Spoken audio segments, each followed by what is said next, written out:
নমস্কার, রাখি কিচেনে আপনাদের সবাইকে স্বাগত জানাই। চলে এসেছি আজকে আরো একটি রেসিপি নিয়ে।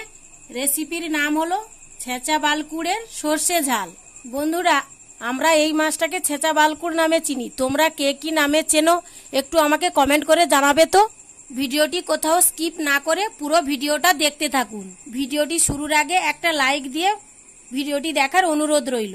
তাহলে চলো ছেঁচা বালকুড়ের সর্ষে ঝাল বানাতে কি কি উপকরণগুলো লাগছে তোমাদের দেখিয়ে দিই।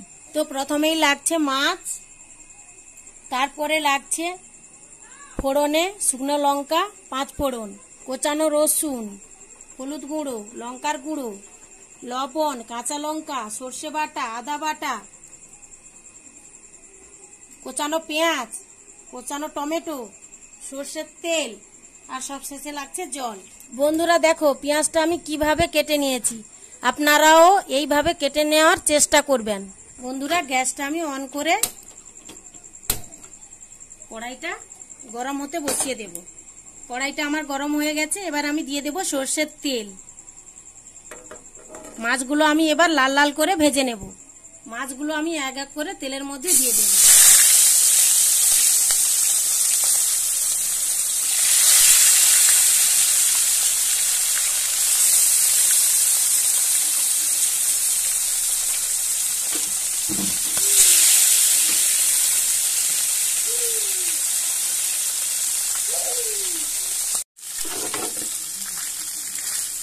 বন্ধুরা, মাছগুলো আমি উল্টে পাল্টে ভালো করে ভেজে নিয়েছি, এবার আমি তুলে নেব।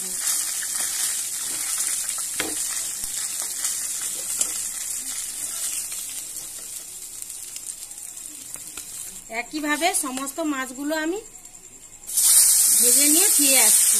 দেখুন বন্ধুরা, সমস্ত মাছগুলো আমি কষে নিয়েছি, এবার আমি রান্নাটা বসাবো। ওই মাছ কষানো তেলের মধ্যেই দিয়ে দেব 2টো শুকনো লঙ্কা, 5 ফোড়ন, কুচিয়ে রাখা রসুন,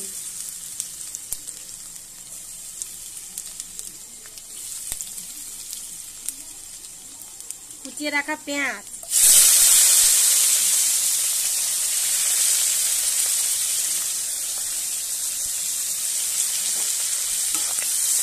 ভালো করে নেড়ে চেড়ে আমি একটু ভেজে নেব। পেঁয়াজটা আমার হালকা লাল লাল করে ভাজা হয়ে গেছে, এর মধ্যে দিয়ে দেবো আদা বাটা।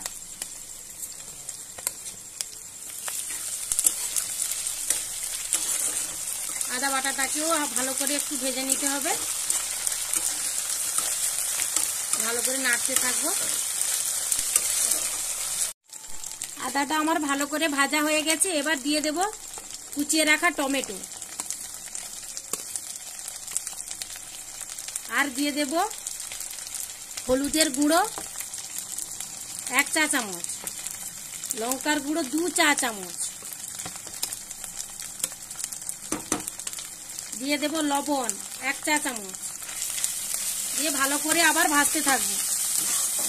বন্ধুরা, তোমরা যে যেভাবে ঝাল খাও সেভাবেই ঝালটা দেবে, কিন্তু যেহেতু এটা লবণাক্ত মাছ, এতে একটু ঝালের পরিমাণ একটু বেশিই লাগে।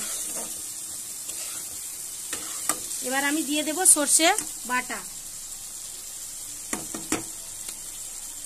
3 চা চামচ সর্ষের বাটা।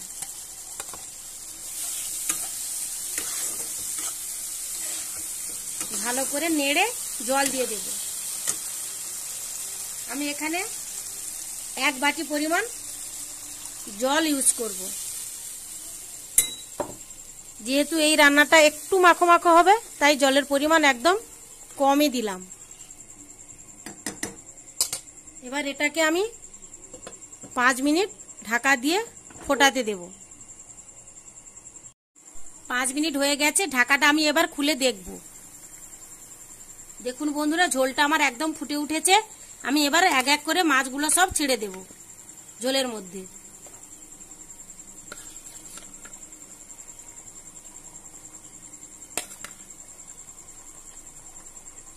যারা আমার এই রান্নাটা ইউটিউব থেকে দেখবেন তারা সাবস্ক্রাইব করে দেবেন, এবং যারা ফেসবুক থেকে দেখবেন তারা ফলো দিয়ে আমার পাশে থাকবেন। সমস্ত মাছগুলো আমি ঝোলের মধ্যে দিয়ে দিলাম। এবার 2 থেকে 3 মিনিট ঝোলটা আর একটু ফুটে মাখো মাখো হয়ে গেলেই আমার রান্নাটা কমপ্লিট হয়ে যাবে। বন্ধুরা 3 মিনিট হয়ে গেছে, দেখুন কালারটা শুধু দেখুন কত সুন্দর এসেছে। আমি যেভাবে রান্নাটা দেখালাম নতুনরা খুব সহজেই রান্না করে ফেলতে পারবে। আমার এই রান্নাটি ভালো লাগলে লাইক, কমেন্ট এবং শেয়ার করতে ভুলবেন না কিন্তু। বন্ধুরা দেখো রান্নাটা আমার একদম মাখো মাখো হয়ে গেছে, একদম রেডি। এবার আমি ঢেলে নেব। বন্ধুরা তোমরা একটুখানি আমাকে সাপোর্ট করো, তোমাদের একটুখানি সাপোর্ট এবং ভালোবাসা আমাকে অনেক দূর এগিয়ে যেতে সাহায্য করবে। দেখো বন্ধুরা রান্নাটা আমি একদম সার্ভ করে নিয়েছি, উপর থেকে কাঁচা লঙ্কাগুলো আমি ছড়িয়ে দিয়েছি। দেখো কত সুন্দর লাগছে শুধু দেখো। আজকে তাহলে এই পর্যন্ত, ফিরে আসবো অন্য কোনো ভিডিওতে। ততক্ষণ পর্যন্ত আপনারা সবাই ভালো থাকবেন, সুস্থ থাকবেন। ধন্যবাদ।